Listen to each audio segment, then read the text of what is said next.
वाल्मीकि जीवन से जुड़ी प्रेरणादायक घटना स्टोरी। महर्षि वाल्मीकि का नाम रत्नाकर था और उनका पालन जंगल में रहने वाली भील जाति में हुआ था, जिस कारण उन्होंने भीलों की परंपरा को अपनाया और आजीविका के लिए डाकू बन गए। अपने परिवार के पालन पोषण के लिए वे राहगीरों को लूटते थे एवं जरूरत होने पर मार भी देते थे। इस प्रकार वे दिन प्रतिदिन अपने पापों का घड़ा भर रहे थे।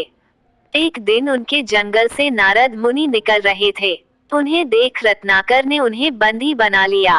नारद मुनि ने उनसे सवाल किया कि तुम ऐसे पाप क्यों कर रहे हो। रत्नाकर ने जवाब दिया, अपने एवं परिवार के जीवन व्यापन के लिए। तब नारद मुनि ने पूछा, जिस परिवार के लिए तुम ये पाप कर रहे हो, क्या वह परिवार तुम्हारे पापों के फल का भी वहन करेगा। इस पर रत्नाकर ने जोश के साथ कहा, हाँ बिल्कुल करेगा, मेरा परिवार सदैव मेरे साथ खड़ा रहेगा। नारद मुनि ने कहा, एक बार उनसे पूछ लो, अगर वे हाँ कहेंगे तो मैं तुम्हें अपना सारा धन दे दूंगा। रत्नाकर ने अपने सभी परिवार जनों एवं मित्र जनों से पूछा, लेकिन किसी ने भी इस बात की हामी नहीं भरी। इस बात का रत्नाकर पर गहरा आघात पहुंचा और उन्होंने दुराचारी के उस मार्ग को छोड़ तप का मार्ग चुना एवं कई वर्षों तक ध्यान एवं तपस्या की, जिसके फलस्वरूप उन्हें महर्षि वाल्मीकि नाम एवं ज्ञान की प्राप्ति हुई और उन्होंने संस्कृत भाषा में रामायण महाग्रंथ की रचना की। इस प्रकार जीवन की एक घटना से डाकू रत्नाकर एक महान रचयिता महर्षि वाल्मीकि बने। रामायण में माता राजा दशरथ की दूसरी पत्नी रानी कैकेयी ने रामचंद्र जी को वनवास भेजा था।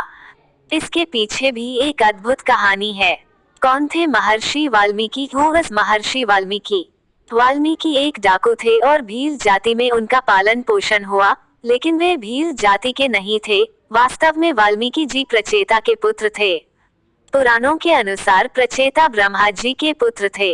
बचपन में एक भीलनी ने वाल्मीकि को चुरा लिया था, जिस कारण उनका पालन पोषण भील समाज में हुआ और वे डाकू बने। कैसे मिली रामायण लिखने की प्रेरणा? जब रत्नाकर को अपने पापों का आभास हुआ, तब उन्होंने उस जीवन को त्याग कर नया पथ अपनाना, लेकिन इस नए पथ के बारे में उन्हें कोई ज्ञान नहीं था। नारद जी से ही उन्होंने मार्ग पूछा। तब नारद जी ने उन्हें राम नाम का जप करने की सलाह दी। रत्नाकर ने बहुत लंबे समय तक राम नाम जपा, पर अज्ञानता के कारण भूलवश वह राम राम का जप मरा मरा में बदल गया, जिसके कारण इनका शरीर दुर्बल हो गया, उस पर चींटियां लग गई। शायद यही उनके पापों का भोग था। इसी के कारण इनका नाम वाल्मीकि पड़ा। पर कठिन साधना से उन्होंने ब्रह्मदेव को प्रसन्न किया, जिसके फलस्वरूप ब्रह्मदेव ने इन्हें ज्ञान दिया और रामायण लिखने का सामर्थ्य दिया, जिसके बाद वाल्मीकि महर्षि ने रामायण को रचा। इन्हें रामायण का पूर्व ज्ञान था। वाल्मीकि जी ने सबसे पहले श्लोक की रचना कैसे की? एक बार तपस्या के लिए गंगा नदी के तट पर गए। वहीं पास में पक्षी का नर नारी का जोड़ा प्रेम में था। उसी वक्त एक शिकारी ने तीर मारकर नर पक्षी की हत्या कर दी। उस दृश्य को देख इनके मुख से स्वतः ही श्लोक निकल पड़ा, जो इस प्रकार था, मां निषाद प्रतिष्ठा त्वमग्म शाश्वती समाह यत्क्रौंचमिथुनादेकम अवधि कामोहितम। अर्थात जिस दुष्ट ने भी यह घृणित कार्य किया, उसे जीवन में कभी सुख नहीं मिलेगा। उस दुष्ट ने प्रेम में लिप्त पक्षी का वध किया है। इसके बाद महाकवि ने रामायण की रचना की। वाल्मीकि रामायण संक्षिप्त विवरण। रामायण हिस्ट्री। वाल्मीकि महाकवि ने संस्कृत में महाकाव्य रामायण की रचना की थी, जिसकी प्रेरणा उन्हें ब्रह्मा जी ने दी थी। रामायण में भगवान विष्णु के अवतार रामचंद्र जी के चरित्र का विवरण दिया है। इसमें 23,000 श्लोक लिखे गए हैं। इनकी अंतिम 7 किताबों में वाल्मीकि महर्षि के जीवन का विवरण है। वाल्मीकि महर्षि ने राम के चरित्र का चित्रण किया। उन्होंने माता सीता को अपने आश्रम में रख उन्हें रक्षा दी। बाद में राम एवं सीता के पुत्र लव कुश को ज्ञान दिया। जानिए रावण के जीवन से जुड़े कुछ रोचक तथ्यों के बारे में, कि आखिर क्यों रावण को तीनों लोकों का विजेता कहा जाता था।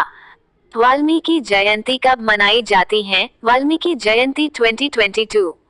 वाल्मीकि जी का जन्म आश्विन मास की पूर्णिमा को हुआ था। इसी दिन को हिंदू धर्म कैलेंडर में वाल्मीकि जयंती कहा जाता है। इस वर्ष वाल्मीकि जयंती 9 अक्टूबर को मनाई जाएगी। वाल्मीकि जयंती का महत्व। महात्म। वाल्मीकि जी आदि कवि थे। इन्हें श्लोक का जन्मदाता माना जाता है। इन्होंने ही संस्कृत के प्रथम श्लोक को लिखा था। इस जयंती को प्रकट दिवस के रूप में भी जाना जाता है। रामायण के अनुसार माता सीता के स्वयंवर में रावण ने भी हिस्सा लिया था। कैसे मनाई जाती है वाल्मीकि जयंती सेलिब्रेशन? भारत देश में वाल्मीकि जयंती मनाई जाती है। खासतौर पर उत्तर भारत में इसका महत्व है। कई प्रकार के धार्मिक आयोजन किए जाते हैं। शोभा यात्रा सजती हैं। मिष्ठान, फल, पकवान वितरित किए जाते हैं। कई जगहों पर भंडारे किए जाते हैं। वाल्मीकि के जीवन का ज्ञान सभी को दिया जाता है ताकि उससे प्रेरणा लेकर मनुष्य बुरे कर्म छोड़ सत्कर्म में मन लगाए। वाल्मीकि जयंती का महत्व हिंदू धर्म में अधिक माना जाता है। उनके जीवन से सभी को सीख मिलती है। ऐसे ही ज्ञान से भरे स्टोरी सुनने के लिए हमारे चैनल को शेयर एंड सब्सक्राइब लाइक जरूर करें। धन्यवाद।